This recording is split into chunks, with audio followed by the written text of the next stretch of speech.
Okay, we're ready to go, and I'll call this meeting to order, the Infrastructure and Community Investment Committee. And this meeting is being held both in person and electronically in accordance with the Municipal Act. And quite clearly, I am not Councillor Hamilton, and she'll be arriving at some point and take over the chair. So the very first item that we have on our agenda is a presentation. We have three of them all together. The first one is by the Transit and Parking Strategy 101, Brent Forsyth. The floor is yours.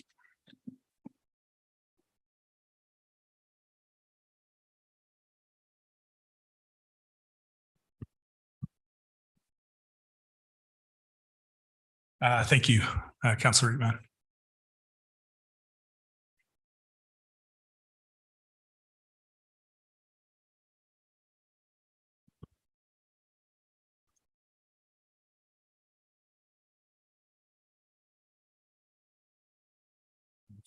Sorry, my.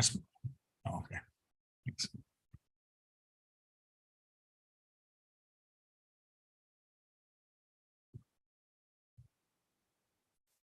mean, I can start if you guys, so I know you guys have a heavy agenda today too. So first off, thank you very much, committee members, for having me here. And I can share what we do in transit and parking. And so on the first slide, really what I wanted to do is highlight here. So members of council know, members of committee know how we run our service. So back in 2013 and 14, the city actually entered into an agreement with the federal government to deliver our transit service and build our transit garage through a P3 contract. That P3 contract actually launched in June of 2015. It does include a 20-year service contract where the contractor does provide the day-to-day operations. They employ the mechanics and the drivers for our service. They also maintain the garage and they maintain our bus stop infrastructure, where the city's responsibility in the service is really more on the planning and policy and oversight of that contract. It's important to note that the city does own all the assets. So we procure all the vehicles, we own the building, and MVT runs it on our behalf. So we have a few different services, one being conventional, that's your traditional fixed route service. We do run that with 46 buses today. We also have transit on demand embedded into that service, and I'll talk a little bit more about that in a minute. And we provide about 3 million trips per year. We also provide specialized service for those with accessible needs. And it is an application-based service, and it is also a subscription-based service that the client has to actually book their rides. Currently, we're at about 65 to 70% of ridership compared to pre-COVID, and that equates to about 30,000 trips a year. And then finally, our staff manage the ticket window operations at the transit terminal, which basically provides the customer service as well as sales of our fare products, but also we have agreements with Ontario Northland and GO, where we collect some commission revenue that helped fund those positions, and we provide that service on their behalf. So transit on demand. So transit on demand is a new service model to transit. It's really designed to ensure we maintain coverage in those low demand areas of the city. So as ridership grows, it's not an efficient service model as the traditional fixed route would be. Basically how it works is an individual will download an app and they'll basically pick their bus stop starting location and bus end location. And it'll basically pick them up just like an Uber would. And so basically what it allows us to do, again, is kind of expand the zone to expand and create the most efficient service possible. We created a pilot back in 2020, which overlaid Route 11, which was really designed to bring the residents from kind of the Lockhart neighborhood into Park Place so they can get into our main transit system and then move their way around the city. And so we've permanently embedded it into our plan now, and we are actually looking at expanding it further into our transit vision. And again, I'll talk a little bit about more about that later. It is important to note that it is integrated with our conventional service in terms of fares. So It's the same cash fare. You can transfer on and off it like you would a regular conventional service. Investing in infrastructure. So back in 2019, the federal government launched a funding. The federal government launched a funding program which allocated a bucket of money to all the municipalities that deliver transit across the country. City of Barrie was fortunate enough to get $58 million worth of funding. That is split 40% from the feds, 33% from the province, and the remaining 20% from the City of Barrie. So basically what it did is it's a funding bucket for 10 years. So up until 2028, all of our bus purchases, as well as our infrastructure, is funded through our bus up infrastructure is funded through that program. And then the other big project, Allendale Hub. I won't go into too much detail on it right now. There is a presentation coming later that will go into a little more detail, but it is obviously an exciting project for the city. And then our transit vision. So Allendale was really a catalyst that made us look at our system network. And when we make the move to Allendale, we needed to look at how we were delivering our service. So, you know, this project is really tied to that. And again, we're going to bring a report to council with a little more detail in the spring to go through it. But essentially, over the past few years, we've done a lot of research and data analysis and engagement with the public. And basically what they're looking for is quick, frequent, and reliable service. Probably no surprise there. And that's what the vision was built on. And as you can see from this diagram, there's our current network and our proposed network. The proposed network actually has a lot of that transit on demand built within it, as well as other new service models that the city hasn't had, like an express route running up and down the 400. So it really helps to improve travel times across the city, but ensuring that we maintain that coverage so everybody in the city can remain connected to transit.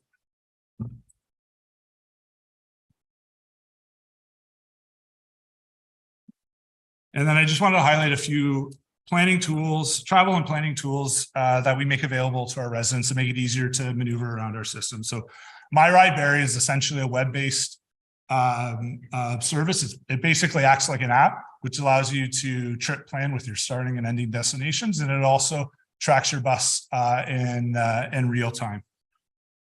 The specialized pass portal is something we've recently launched for our specialized clients. It's actually an online booking system where traditionally they had to call in and book their trips. And again, one of the big benefits of this is our specialized clients can now also watch their buses in real time as they approach their location. We also partnered with Magnus Cards a few years ago, which is basically an app for individuals with cognitive needs. And it's easy step-by-step instructions on how to board the bus, purchase tickets, request stops and things like that. And then the exciting thing coming soon this year is we're currently in the procurement stage for a mobile fare payment. And so this is really an easy and efficient way and a convenient way for our residents to pay for their fares and access the service. Partnerships are extremely important to the City of Barrie, the City of Barrie transit system for a number of reasons, whether it's educating users, whether it's funding opportunities and things like that. So I have highlighted a bunch of our different partnerships here, whether they're internal or external or with other government agencies. A couple that I'll highlight is our Georgian College accounts for 40 to 50% of our ridership. Back in 2019, we did enter into a UPass agreement with them. That's our ridership increased by about 20%. And as I said earlier, we're back to kind of those ridership levels at this point. Metrolinx, very important partner, both from a fare and service integration, as well as other partnership opportunities. We work closely with them on ensuring that our service links fluently with theirs. And we also have a fare integration program where anybody connecting to or from a GO train through the city can ride our service for free, and Metrolinx will pay for that fare. The TPI program, which is a joint procurement initiative, is led by Metrolinx and is a member to 20 municipalities, and is really to leverage best practice industry experts in purchasing our fleet. This helps us ensure that we're getting the most value for our dollar as we're replacing our fleet. And there are a few other partnerships there, but for the sake of time, I'll leave it at that. And then one of the really exciting ones that we're excited about, and I know a lot of members here at council were at the announcement, but in the fall, we did receive funding to purchase 2 electric buses This is the next step in our electrification program, which we're going to pilot and gather real life data on things like how weather and range and things like that impact those buses operating in the city of Barrie. We are currently in the procurement stage and hope to have buses in our fleet soon. That takes us to the end of transit, and now I'm going to get into parking. So essentially, our department is responsible for what I would call the municipal paid parking system throughout the city of Barrie. And what that is it's basically our paid parking operations in the downtown waterfront, and then we have a small area in and around the RVH hospital. We do manage about 3,000 spaces, and again, we provide the operating and maintenance for all of those assets and the collection of money. One of the exciting projects we actually have, or one of the much needed projects we actually have, is in the capital plan this year, is we're actually resurfacing Chase McEachran, as well as what we call 15 Bayfield, which if you don't know, that's the gravel lot that's kind of behind the old Tim Hortons right at 5 Points, and much needed surfacing. So we're working with our friends in infrastructure right now, and we plan to do that later this year. Back in 2020, we presented council with what we call our parking strategy, which is really our master plan, or our guiding document for, managing our municipal parking system. So as part of that, we have kind of 4 guiding principles, one being downtown enrichment. So essentially, providing the, support and to the downtown businesses and visitors, and making it easy for them to pay and park and things like that. Continuous improvement, whether it's looking at digitalization, or we're partnering with our friends in economic development on a wayfinding strategy throughout the city. Transportation diversification, which is really just making sure that our strategies are aligned with the city's comprehensive transportation initiatives, and then also financial sustainability. So basically, all the expenses within the parking should be funded by the revenue from parking. And again, we're planning to bring a staff report to council before summer recess on our parking strategy, to give a little bit update and a bit more details on that, including the financial condition and some other opportunities we might have. And then parking technology, I just wanted to highlight a couple things here. Our pay and display machines currently accept credit card via mag strip. There's been a change in the credit card industry where they're moving more to tap technology. So we'll see those upgrades coming later this year. Hotspot has been really a game changer for the city in terms of a parking app. Back in 2021, we launched it. It allows residents or visitors to pay for their parking, top up if they're at lunch or a meeting, and also actually refund unused funds if they get back to their car before their time runs up. It's really simple and easy for residents to use. But back in 2020, we launched the hourly and the downtown permits, and then we've since expanded it to residential permits in our Allendale neighborhood, but as well as probably the one that hits most of our residents, and that's the resident waterfront pass. And we're also exploring QR codes through Hotspot, and how well they're utilized. We actually have them in the parkade as we speak, and we're going to collect data on that to see if we want to expand it further. The benefit of the QR code is you don't actually have to download the app. You just scan, put your credit card information, and pay. So it's one less step for those that may not want to download the app. Oh, sorry. And ALPR technology, so automated license plate recognition software. So we're working with our friends in enforcement, and they actually have a vehicle outfitted with automated license plate recognition software. And we have seen some early successes in some of the time-based parking, as well as some utilization collection, but we're continuing to work through that and see if it's something that we would look at expanding further throughout the city. And with that, I think I might have gone over my 10 minutes. I do apologize, but I would be happy to answer any questions. And if you don't have any today or want to meet one-on-one and learn a bit more, I'd be happy to do so. Thank you. Thank you very much, Mr. Forsyth. Any questions? Mayor Nuttall. Thank you, Mr. Forsyth, and thanks for your presentation today. And before I ask a couple of questions, I just wanted to say, I had the opportunity a few weeks ago of taking the transit service here, in the city of Barrie, and we've since actually been doing it more often. Quite frankly, my children look at it as an adventure, and you know, I'm all about saving money in the pocketbook, especially when I can't actually drive myself. So it certainly was a quick service. I was actually surprised, to be honest with you, how good it was, and how quick it was getting from place to place. The one thing that stood out to me on the bus was the ability to pay. So I, you know, not knowing the service, got onto the bus and was immediately given a free ride because I only had credit or tap or debit on me, and I just didn't realize. But I can tell you from experience what you're talking about right now in terms of the ability to either through tap or other technology be able to pay through mobile device, I think is a game changer for the service. Can you tell us when do you think that will be in place, and a little bit about that mobile pay service? Thank you for the question, Mayor Nuttall. I would say it's tough to say exactly when it is, because we are working through some procurement items right now.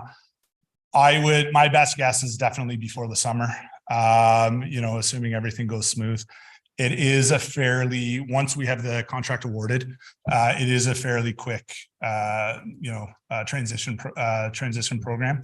So, but basically how it's going to work is, to your point, it's actually going to open up a whole bunch of things. But the simple and basic thing is somebody will be able to open up the app on their phone and either buy a monthly pass or pay for a cash fare, or, you know, all the different fare products we have.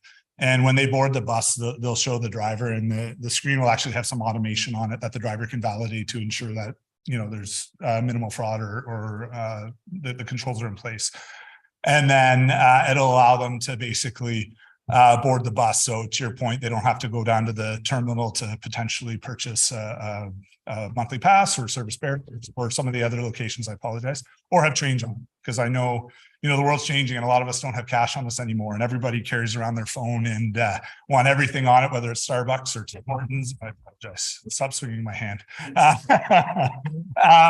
And whatnot. So yeah, everything's going mobile. In fact, TTC's advice to us, and again, one of the great partnerships we have is, you know, we do have a smart card program with our Georgian college students, but they actually said, don't even go to the smart card, go right to mobile payment. And then eventually we're getting to the point where there's tap technology. So you can tap with your credit card, debit card. We're already seeing it a bit on Metrolinx, but it is something as kind of the next phase of our digitalization payment program that we will be investigating to see when we can implement that.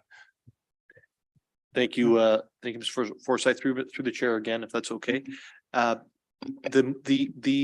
express route from I think it's Georgian College or Georgian Mall, one of the two. Georgian College to Park Place. You know, I think it's such a game changer for transit in Barrie.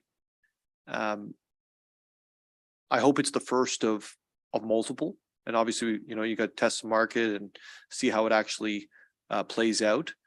But it really does seem like a great opportunity, both for the college, but also for students. You know, if you're living in the south end of Barrie, being able to get over to the college where you may be doing your post-secondary education, or over to the RVH to be able to get your medical needs taken care of, it seems like a really good service in both directions, and I just wanted to encourage that publicly.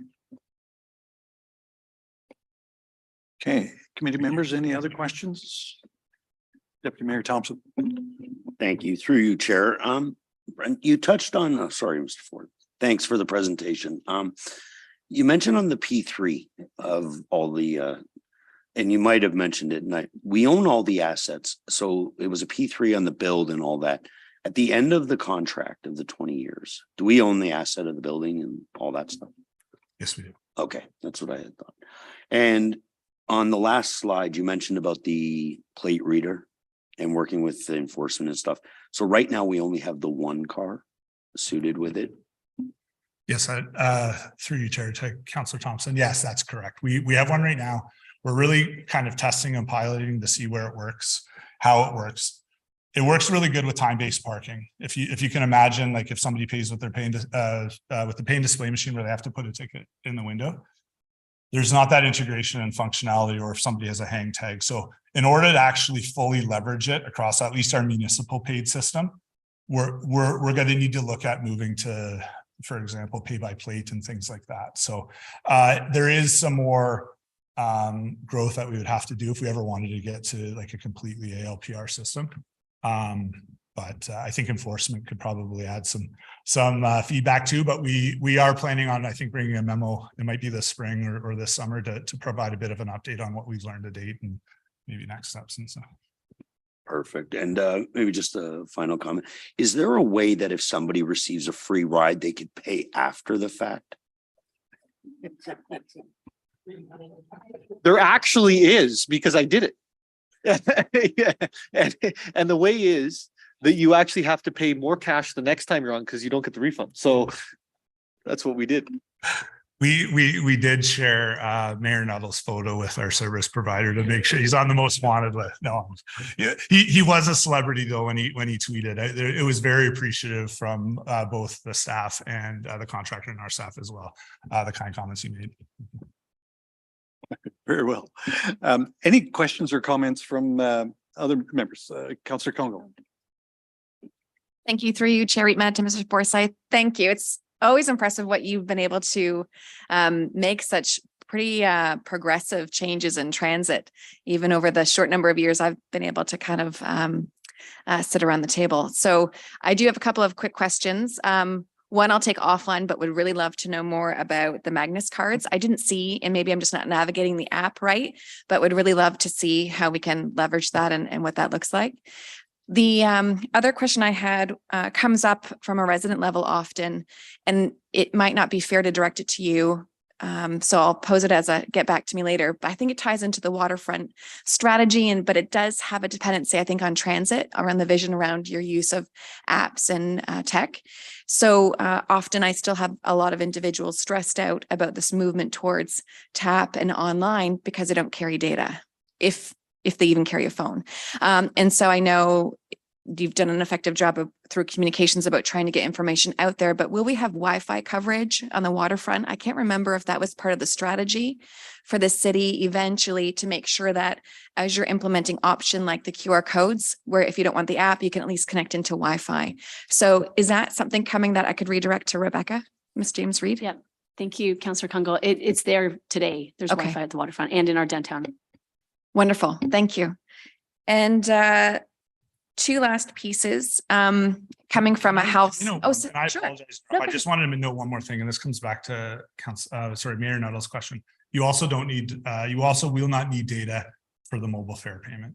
The way it works is once you download your pass and whatever else, you actually don't need to do data. That was very important to us, Okay. understanding that some people may or may not have data. So I just thought I would add that. Thank you. If I can turn that on its head and say I know the city of Barrie does an effective job leveraging tools for communication. So I guess I'll take the ownership to say, if I can get any information I can put into a resident newsletter or we can share out through our online social, those are two pieces I'm not sure there's enough clarity on. And if it can help to alleviate questions through service barrier to your team, the Wi-Fi and the waterfront and what you do or don't need to leverage the apps, because I think there's still a bit of a stress coming into the change to the waterfront pass for December 2023. So that would be lovely and happy to get that out there wherever I can.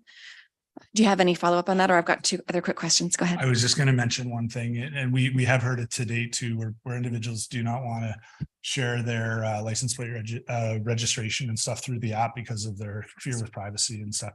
We have worked with our records group, and we have a very robust privacy impact assessment. So there should be no fear. However, if there still is, you can actually go to Service Barrie in person, show them it. They will not take a photo of it. So your records will be kept confidential, but just to validate that you are a City of Barrie resident. So there is that option too for those that may be concerned with uploading there. Thank you. And fair, I've heard that too. So good point. But I'll carve out space. I'm hoping maybe fellow members of council, if we could all get that kind of top 3 key messages, we can leverage that in our resident communications and future town halls. Maybe more of a comment, I'll frame it into a question. 211 we're seeing in the health system is getting leveraged quite extensively as a free utility number for just general questions. We did see a formal transit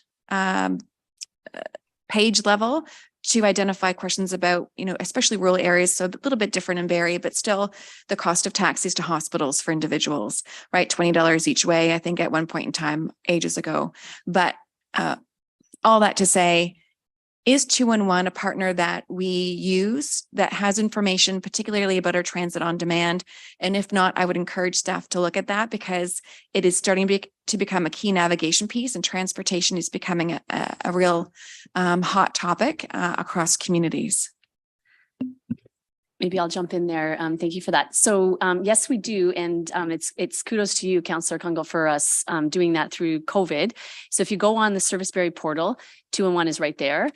So we do use that service and encourage people to view that site as they can. And then maybe while I have the floor, I was going to just jump in with respect to the waterfront resident pass, and particularly for those new members of council. As part of the transition, the plan we put forward includes a plan for people who don't have a mobile device. So I know we do get some of those calls and people are concerned that I still want to access the waterfront, but I don't either have data or a phone or how to use it. So there is an opportunity that you can visit Service Barrie and they will set everything up for the resident, and they won't need a phone and they will not get a parking ticket. And certainly if they did, they would call Service Barrie and it would happen, would be resolved. But everything gets done on the back end and the resident doesn't have to worry about that. So it's something we're going to continue to push in terms of our messaging as we get to that transition period at the end of this year.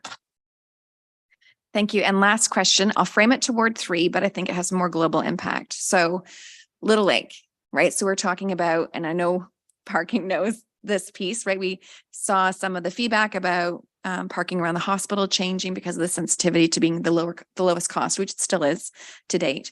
But really the compounding piece is also that whole area tied to Amica, the medical center, down JC Massey Way. And we know that that's a seed area from a development and intensification. We also know that Little Lake has had very significant and will continue to have very significant developments that have been approved with hundreds and hundreds of units.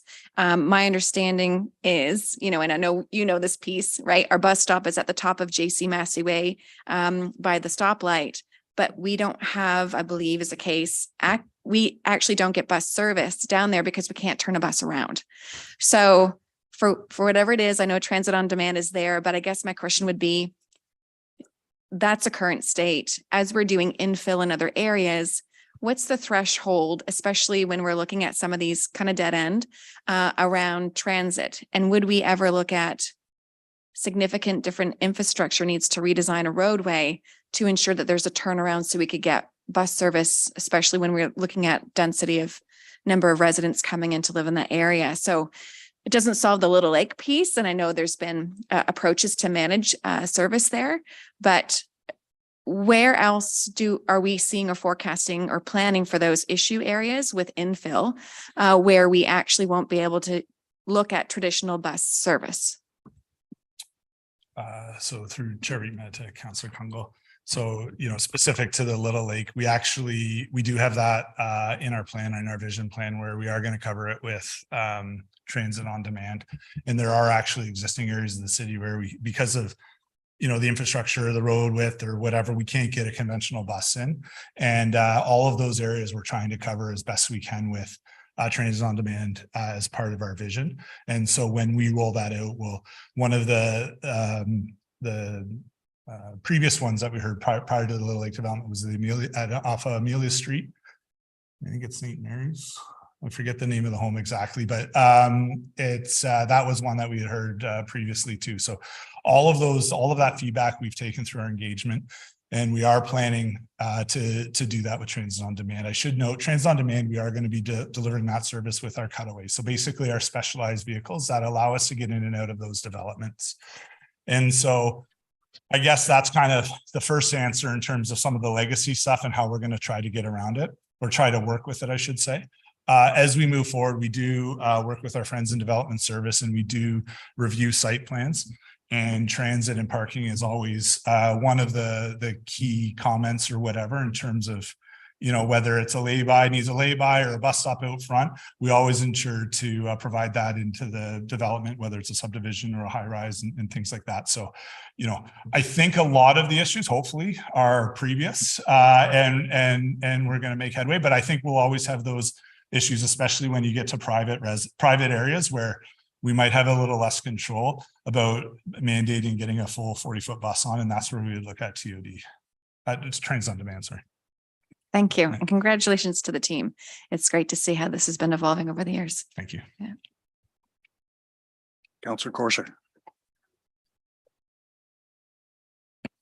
As usual, asked and answered. But I did want to say that I'm really impressed with, as well as the technology that's being brought forth, because the easier transit is to ride, the more riders we will create. And that's really good for our transit system. I know that I personally probably funded the transit system or the parking enforcement before the hotspot came in, because I was never got back to put my change in on time, or didn't have change on me. So bad on me, but contributed. It's good to hear about the QR code too as well. So people that are not from our community that don't have that downloaded, they use our parking, and that is a very simple way for them to pay. So that's very good. But the questions I were going to ask were answered. Thank you. Okay, anybody else, other members of the council? No? Okay, well, thank you, Mr. Forsyth. Appreciate that very much. And our next presentation is Corporate Facilities 101. Mr. Hughes, the floor is yours.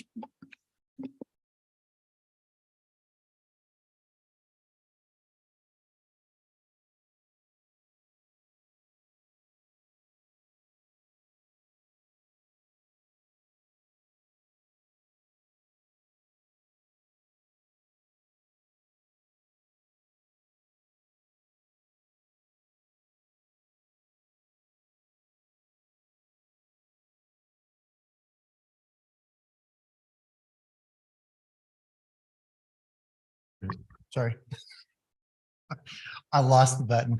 Mr. Chair, members of the committee, thanks very much for the opportunity to provide a 101 on corporate facilities. So who we are, what we do, what we're up to. I'm going to answer the second part of that first, at a very high level. So what do we do? So at a high level, we plan, design, build, operate, maintain, and generally manage facilities owned and or operated by the city. We also act as the city's landlord, and we manage leases for both as lessor and lessee for commercial and residential properties that the city owns or operates. We do these things through three branches. We've got the Facility Planning Development branch led by Jessica Leifel. We've got the Corporate Facility Services branch led by Gus Diamantopoulos, and the Energy Management branch led by Adam McMullen. And I have invited them here today to speak on what they do. I could give you the kind of the 101, but I did want to say there's a nuance to what we do. Unlike a lot of city departments, we are, for the most part, we don't interact directly with the public. Instead, we're the construction fairies, the cleaning fairies, the maintenance fairies. We're the folks that get stuff done in the background. Stuff just happens, and it's mostly stuff that people don't even notice unless there's an issue. So what we really do, we provide a very specific set of skills and expertise to our clients, including our service partners here at the city, allowing them to focus on their core business of serving the clients and serving the public through their services and programs. Sorry, I should be doing this, shouldn't I? There we go. So who are our clients? Well, first off, we broke up our portfolio into 4 different areas. So we have our corporate facilities. So that's the groups, say here at City Hall, we've got planning development services, the building department, folks like that. We've got the Barrie Public Library, the folks downtown. So the library has their own board, their own operations, but we own the building, we operate the building, they look after the books. We're happy to take the books out, but we don't do anything with it. Transit.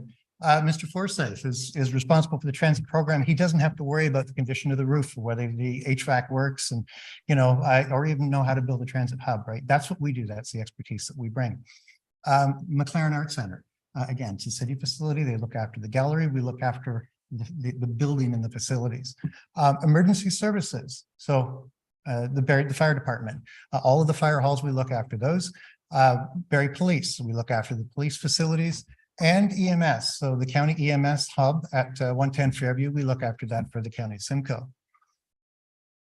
Environmental facilities. So again, water, wastewater, the operations center, the environmental center, the landfill, we don't look after cleaning the water, we look after the filling, the facility that these processes happen in. And the last one is the Marine and Parks facility. So lots of little buildings dotted all over the cities, some of them are, simple washroom buildings, some might be even smaller, little shed and things that you don't even pay attention to, but they're there. Somebody has to look after it. We look after those. And then I'm going to turn this over right now, first to Jess, and then we'll kind of go through and we'll just kind of give you a little brief update as to kind of some of the neat things that we're working on.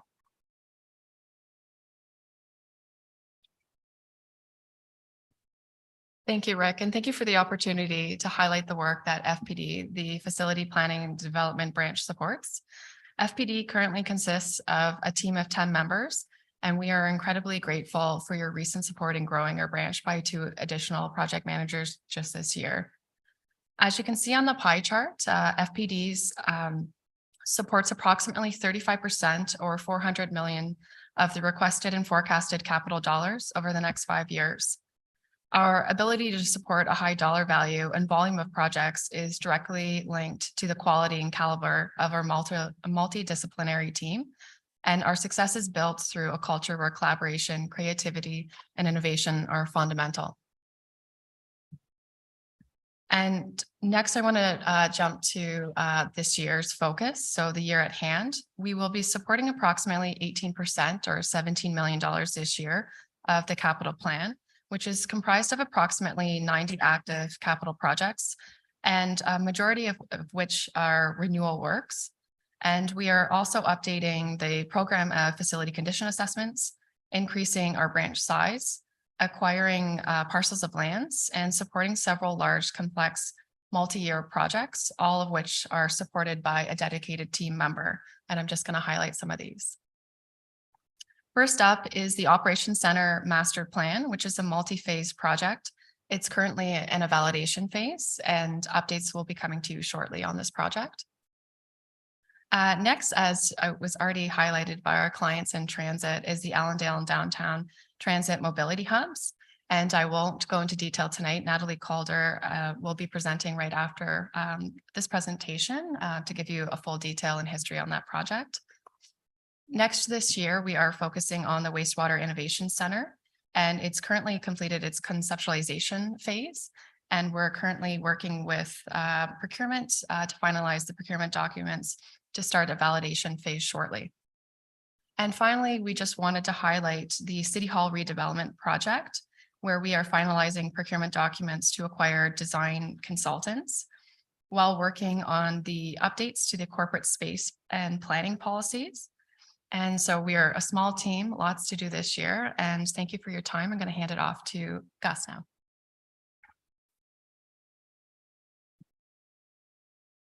Hi, thank you. I'm Gus Tamatopoulos, Manager of Corporate Facilities. Thanks for inviting us here today to get a little bit of a 101 of what we do. And essentially, my branch is that little bit of the background. If we're doing our job, nobody thinks about us. You come in, lights work, the parking lot's plowed, everything's clean, and safe environment. So if you guys never think about us, it means we're doing our job. So that's kind of the way I look at it. But essentially, we operate and maintain the city-owned facilities, operate, clean, sanitize, especially through COVID. We had to really make some big changes to ensure that all the staff that were here, the public, were safe. And that was really important to us. But we're supporting, I look at us as being that almost the contractor to facilitate all the other good work everyone does.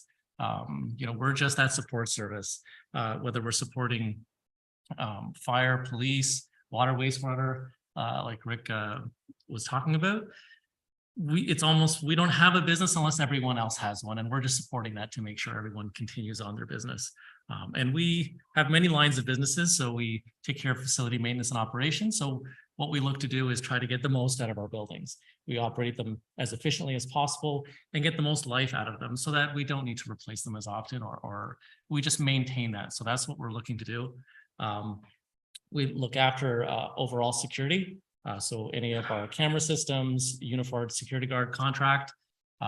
We look over leased properties. So we're in many ways, many times the landlord, and we're the landlord on commercial buildings. But we're also the tenant sometimes. So things like Cedar Point or with our courts, we're actually the tenant because we found, a facility that we've long-term leased, and there's, some benefits to that.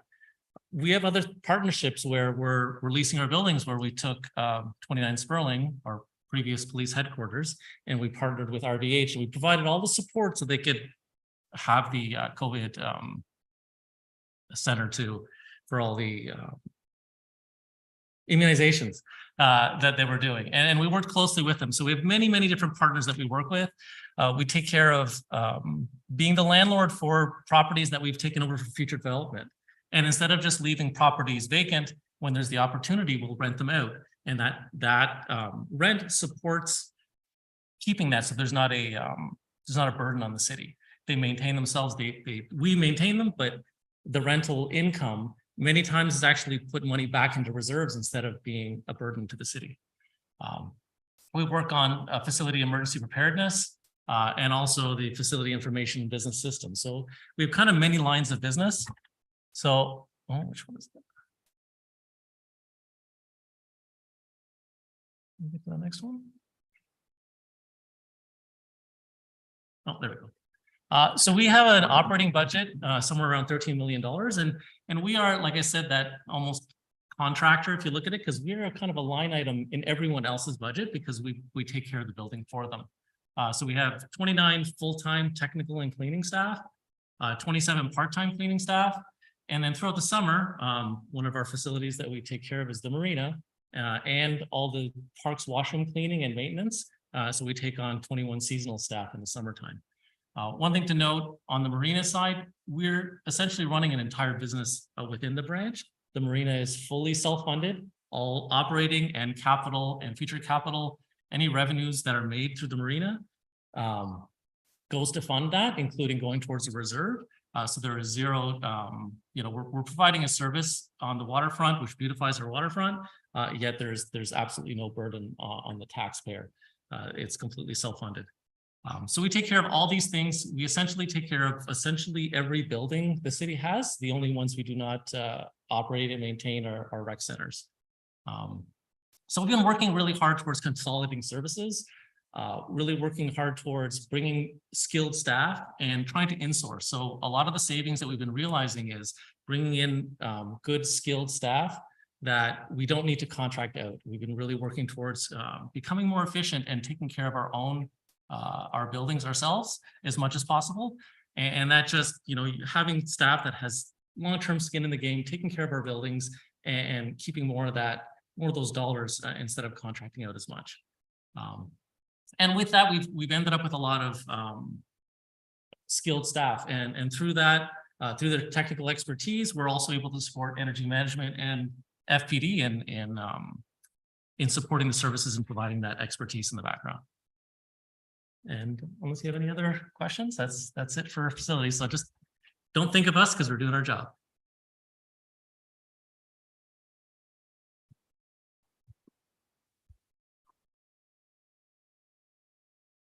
Members of the committee, I'll be quick. I think we're almost up to our time here, but my name is Adam McMahon. I'm the manager of energy, and I'm going to talk quickly about the energy management branch and what we do. So the original mandate of the branch was to save money for the corporation, and that was by saving energy and utility costs at all corporate assets and infrastructure. We were established in 2013, and since we've grown to include a different mandate, which looks at greenhouse gas mitigation activities, both on the community and corporate side. We're a small branch, there's myself, and there's two coordinators, a climate change coordinator, which was a new position supported last year, and an energy management coordinator to do these activities. We manage the corporate utility budget and, as I mentioned previously, mitigation activities. It's a unique situation because I don't have staff under me that I can tell to do things, to turn off equipment, to find efficiencies. We have to work with everybody, including my own department, including recreation, water, wastewater staff, in order to achieve these goals. So it's a fun task of collaboration in order to help optimize and reduce energy. I put this slide up here because I just want to demonstrate to the committee there's value in energy management. It's an investment. It returns dollars to the corporation. Investing money into energy you don't use is the best course of action. We've generated a return on investment of 12% over the first kind of 5 years of our mandate. We receive revenues in the forms of grants and incentives, and we've reduced energy usage by 18%, and also accrue all the environmental benefits associated with that. And then finally, just my last slide here, what's the focus for 2023 and moving forward? I said we've kind of grown the mandate to include mitigation activities when it comes to greenhouse gases. So we're working to develop a corporate net zero strategy, carbon emission strategy for the corporation. We're initiating some of the key actions in the community greenhouse gas emission plan. One being the establishment of the deep energy retrofit program that targets residential owners or the residential sector. Number two is development of a green development standard, which will target new development in the city to try to focus on energy efficiency and carbon emissions mitigation when it comes to new construction. We're looking to deploy and plan for renewable energy, mostly solar. And finally, always we want to continuously improve the energy management program and best practices, both in the corporation and out in the community. So I think that is the presentation for our whole department and I believe we have a Q&A, which I'll open up for. Okay, thank you very much for an interesting presentation. Committee members, any questions or? And, Deputy Mayor. Thank you, Chair. Mr. Hughes, a quick question on slide 12, and I don't need an answer now. If you could maybe just email me. Would you be able to break down the staffing per venue, like on slide 12? Yeah, so I can provide that. For the most part, though, we don't have staff per venue. We have specific technical staff. So we'll have an HVAC mechanic that could very well work at 12 or 15 buildings. So we don't need one individual. It's actually a bit of a challenge with our financial system because you can only charge a staff member to 11 cost centers. So we might actually have some that are working at 20 different buildings. But again, we pretty much treat our technical staff almost like our own internal contractors. So instead of paying an external contractor $110 an hour plus truck charges, we pay a lot less than that. But we basically contract, your job today is to go here, and then as a management, from our perspective, we need to make sure that we've got a bunch of work at this building for somebody to work. So they're not running around like, all over the city. So I can try and provide that, but, cleaning staff, we do have, for the most part, we do have dedicated staff for individual clients, not necessarily individual buildings, but multiple buildings. But on the technical side, it's a whole bunch. Perfect. And just to follow another question regards to the energy. So we're redoing the water pumping station on Ann Street. And I know that that's going to be one of the first net zero buildings with the solar on top of the tanks. Now, my understanding is you can only supply or provide enough solar for that building, and it has to be on the actual site. Like, for example, we couldn't build a solar farm at our landfill that would be net zero towards that building. Is there any talks that the provincial mandates may change or laws or? I'll provide a simple answer first, and I'll let Adam jump in if he wants to. But what we need in order to have, basically a central site with all of our solar, you need a net metering program, and that program does not exist in the province. I would like to think that we're going to get there. I mean, there's There's an awful lot of space in the province here that's not being used for much of anything, that still gets sunlight, you know, and it doesn't take a lot to run a high voltage line to that area. So whether it's within the city or even outside the city someplace, I think it makes perfect sense. We're not there yet. I don't know if you've got any more information that you can add. Sure, I can jump in. Rick is correct. There isn't a regulatory system that allows you to generate electricity over here and apply it to a different location. However, the province has allowed pilot programs to occur. So I believe that is coming down the pipe and it will occur. And it's necessary if you look holistically to achieve net zero for larger corporations, but it's not here yet. But pilot programs are in place, so you suspect that regulation will come. Okay. Any non-members of the committee questions? Councillor Kung. Thank you, Chair Rietma. Through you to Mr. Hughes and the team. Well, and through you to Gus and others, a very belated thank you coming out of what, you know, we had a slight privy to about, but a full appreciation of the dynamics of COVID and the pressures that put on the team from a security to a facilities management and sanitization. So thank you for doing that exceptionally well. The question I had, and maybe it crosses over a bit to transit, but I think ties to Adam's commentary about some of the strategies around zero emissions and that, I mean, when we had the Communities in Bloom judges come in, they were significantly impressed, I think, about the vision, and in my time more towards the Allendale, but around the future vision of transit, but also then where we would have charging stations to be able to recharge batteries and support that in the vision forward. I'm not sure if you can speak to that at all about while we're bringing a couple on board with some funding from electric fleet and other kind of progress, where does facilities need to catch up, or is there anything we should appreciate? I think there was a vision about what some of the new facilities would be able to support. And I know some of us in the big plan of things would say, wow, if we can support that through a fleet in the future, wouldn't it also be great if we had a role or some support to even bring school buses on board? Like, how do we actually see a lot of these heavier buses and transit systems being able to be supported through a recharging station? Through the chair to Councillor Congo, great question. So we're looking at this at the facility side. We're also looking at what we can do, even if the technology isn't there, and it's not, you know, for say buses, you know, there are pilot projects, but we're looking at what we can do now to even rough in services. We don't necessarily need to install it because we don't know what tomorrow is going to look like, but we know that there's going to be something out there, and you know, whatever we're charged is going to be over there someplace. So we're giving it kind of the overall view. I'll let Adam speak to it as well, because Adam's more plugged into the individual clients and what we're doing for our clients, including fleet and transit.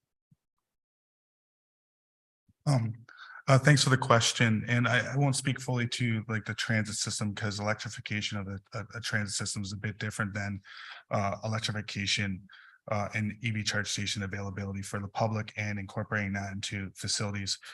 Rick is totally correct. What we do now is we ensure that all, not just in the buildings, but now we're dialed into when we're doing, say, the McEachran renewal of that parking lot, we're looking to run conduit. So if we want a future charge station there, we'll have the availability that doesn't cost that much.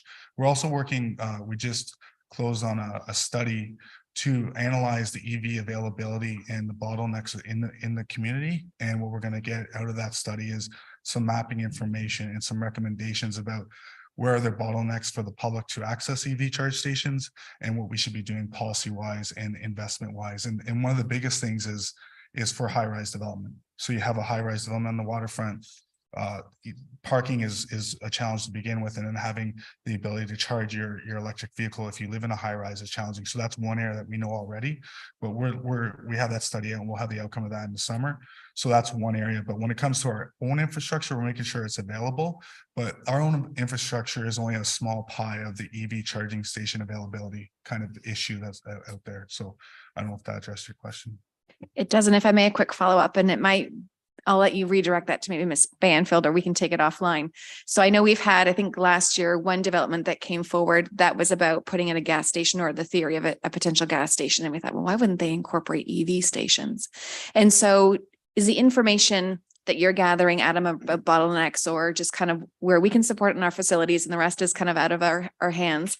does that information cross over into planning and development? So if those things come forward, we can give some guidance where we can't be directive perhaps, but where we can actually encourage or identify that this is actually you're potentially developing in a high need area and encouraging EV consideration in some of those pop-ups.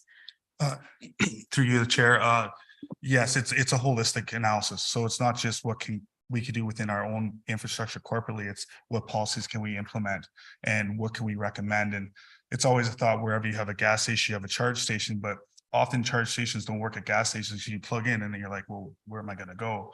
So you kind of want charge station locations that might be around businesses that you have a 15-minute, activity to do. So the location of charge stations is unique compared to say a gas station. But no, to answer your question, we're looking holistically at all bottlenecks, and the entity we have on board, they've done a lot of work especially in BC, which is kind of much further ahead when it comes to these policies, and they're learning from those experiences to bring here.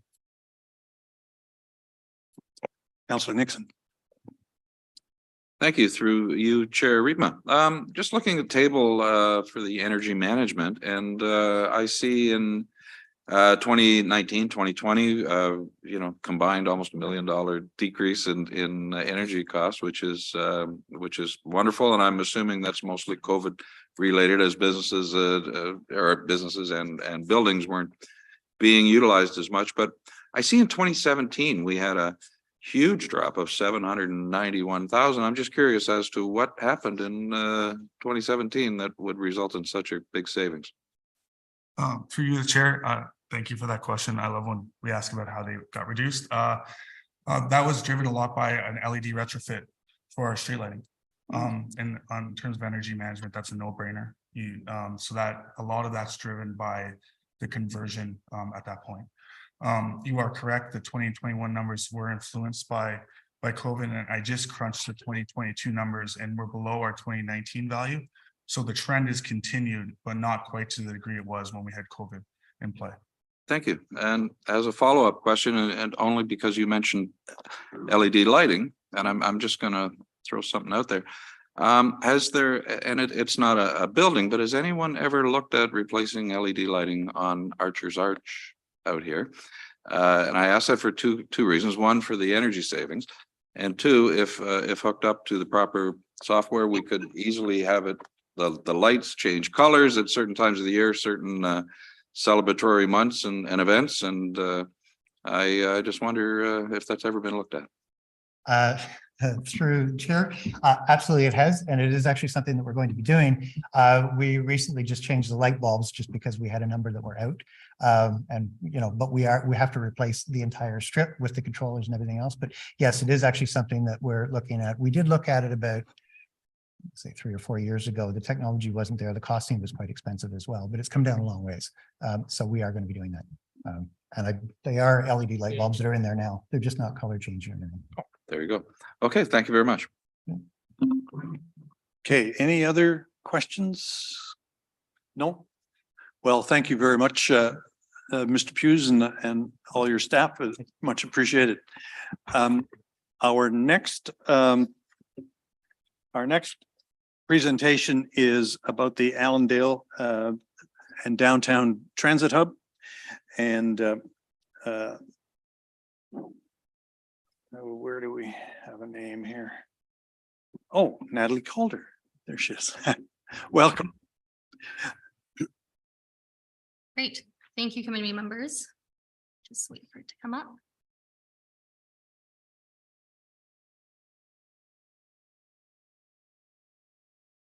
Right, I'll just get started. Just thank you for allowing us to take the time to present a brief history, overview, and update on the Allendale and Downtown Transit Mobility Hub project. I'm Natalie Calder, a project manager for Capital Facilities, and joining me is Adam McMullen, the manager of energy management. All right, so on the slides shown is just the agenda and topics that we'll be covering tonight. First up is a project overview of the project. So the Allendale Transit Mobility Hub, it will be located within Barrie's Allendale area.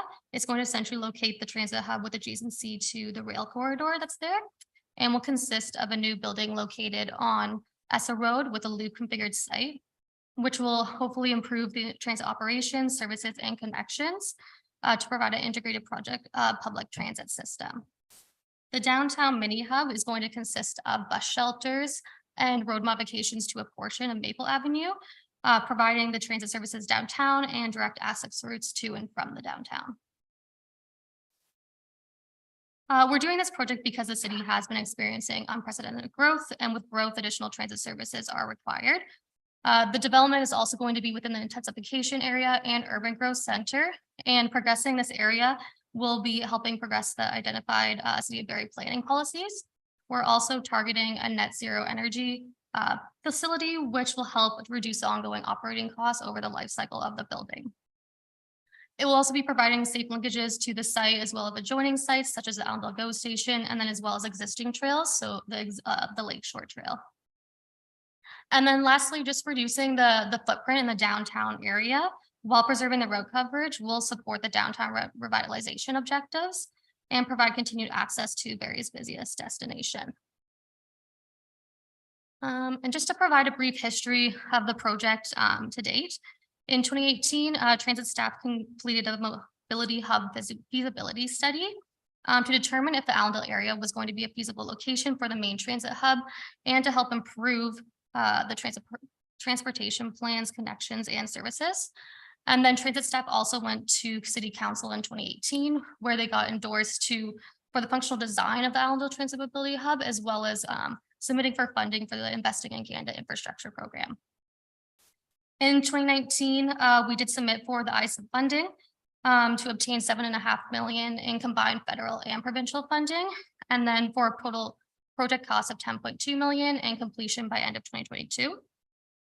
And then in June 2020, we did receive ISIP approval for 40% funding from the federal government, and then 33.3% funding from the province of Ontario. Also during that year, we completed various site due diligence activities that is required for site plan application. 9 months later, in March 2021, we received the transfer payment agreement from ISIP, which identifies the eligibility and reporting requirements. We also procured an integrated project delivery team to complete the validation phase of the project, which has been utilized successfully to manage projects with challenging aspects. So such as this site's small footprint, site footprint, and then the fast-paced project delivery. However, during the validation phase, the team did determine that the project costs and schedule had become issues. Since the 2-year delay that we had for funding approval, it allowed for several years of price escalation due to the pandemic. In addition, premiums to achieve net zero energy due to the council declaration of a climate emergency, as well as premiums for heritage design to complement the historic Allendale area had effect on those capital costs. So last year in 2022, staff completed a staff report to City Council that presented a revised path forward for the project, given the constraints that we had. Also to request additional funding from ISIP to utilize the remaining dollars that were assigned to Barrie in the broad envelope program that Brent actually talked about earlier. And in that staff report, it is linked on the presentation. The original budget was significantly underfunded, and we were looking at a range of 25 to 30 million. And just because we cannot revise existing ISIP applications with escalation in premiums, we have submitted a modification and new application request to ISIP in 2022, and we're just currently waiting. Also, the original schedules and delays associated with those external approvals have pushed the project schedule with an anticipated completion of Q2 in 2025. Just to highlight some of the several external authorities that have and will continue to influence the project schedule. The first one that I've talked about is ISIP. So funding approval is required prior to initiating any construction on site. We do have the modification request approval that was for the design, which is currently ongoing. And then the construction approval for the new application, we are still waiting approval on that.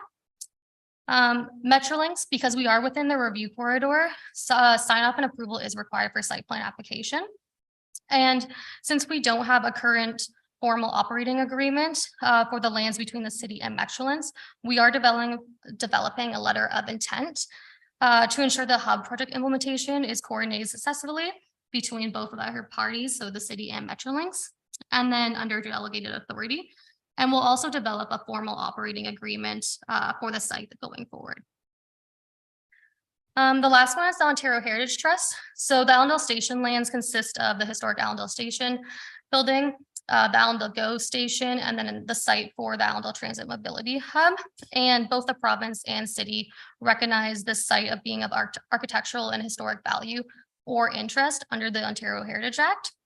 And because of this designation, any intervention on the property for future use must be approved by the Ontario Heritage Trust following written consent from Barrie City Council after the consultation with its municipal heritage committee.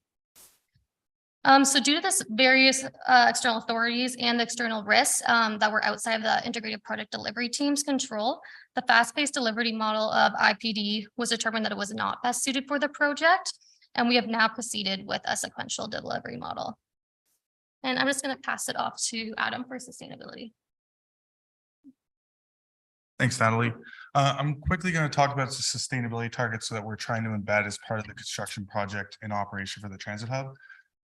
We're focusing on energy and greenhouse gas emission mitigation, and it's driven partly by the council emergency declaration, which is essentially directing corporate operations to be net zero emissions by 2050. Buildings represent 3/4 of corporate energy use and cost and represent 1/3 of corporate emissions. So when you target net zero energy and net zero emissions for new infrastructure, that is necessary in order to meet those targets of net zero by 2050. So what is the target for this particular building? I have it listed there, but it's a net zero energy building that's powered through electricity. What does that mean? That means the building over a 1-year period generates as much electricity and sends it to the grid as it takes from the grid.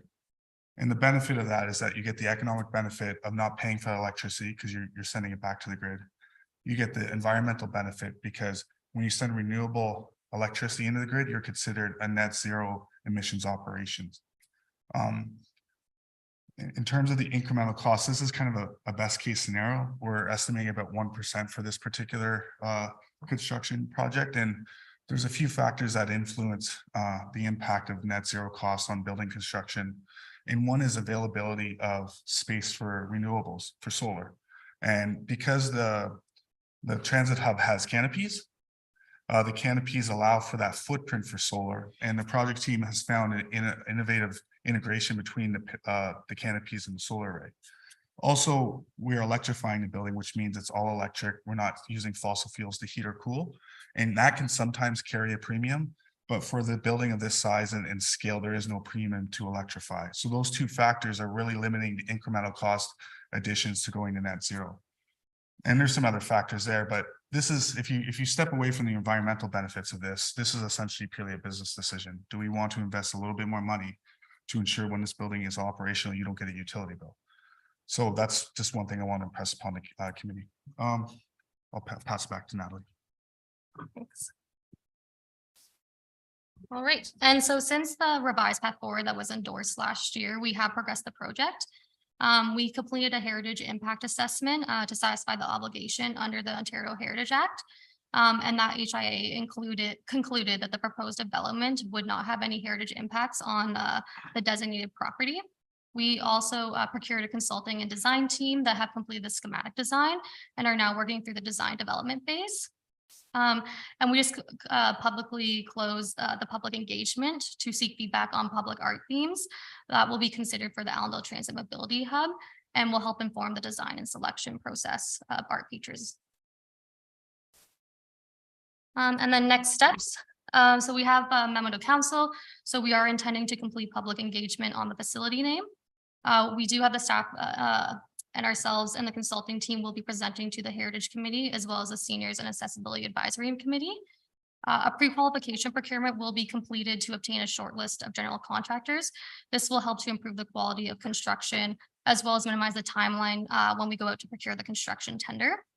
The consultant and design team will finalize the design development and submit for a site plan application.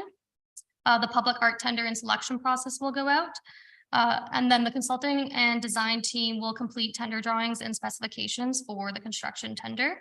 And once that tender is awarded, construction would commence, followed by closeout and a public opening in Q2 of 2025. And that's all I have. So thank you for taking the time to hear this presentation about the project. And I'll open it up to questions. Okay, thank you very much. And given that we're up against the clock here, is there, I'll let one question if there is one, but it'll need to be a short one. So. Councillor Harris, do you have a question? Oh, thank you. I appreciate you Very quick, asking me very quickly. Okay. Ms. Calder, the area is known for being very challenging to navigate, the area of Essa, Bradford and Tiffin. Can you give us a bit of a sense of how this change will impact or hopefully positively impact that area of town, because it's already one of our more challenging intersections to navigate? Yep. So we did complete a transportation impact plan that highlighted some changes. We are doing some modifications to the Lakeshore Tiffin intersection, mostly regarding around pedestrian safety due to the concerns in that area. I'm not sure, Brenda, if you have any additional information. Yeah, thanks, Natalie. I guess just the one probably big impact you'll notice is today buses going, I guess what it would be southwest on Essa can turn left into the terminal. That actually poses problems for that intersection. And because we're no longer doing that, it'll actually improve on that sense. And then also to bringing the, we'll have a couple laybys, allow the frequent buses to kind of, quickly drop off, pick up. And then everybody else will be cycled around in off of Lakeshore and Lakeshore entrance there. And so as Natalie said, I think it's hard to specifically say, but I think the traffic impact analysis did prove that it will drive some improvements. Thank you. One question limit, so stop. We got you on the limit. Okay. Thank you very much for your presentation. And any council members, you can always talk directly to Ms. Calder and her staff. So I would like to since the general committee is starting in 14 minutes, I'd like to have a motion from one of the committee members to defer the rest of the agenda to our next meeting. I don't think there's anything that is that critical. Deputy Mayor. Oh. Councillor Hamilton, that's your motion? Thank you. Any discussion on that? All right. Those in favor of deferral? Thank you. That carries. With that, that adjourns this meeting. So see you in 14 minutes.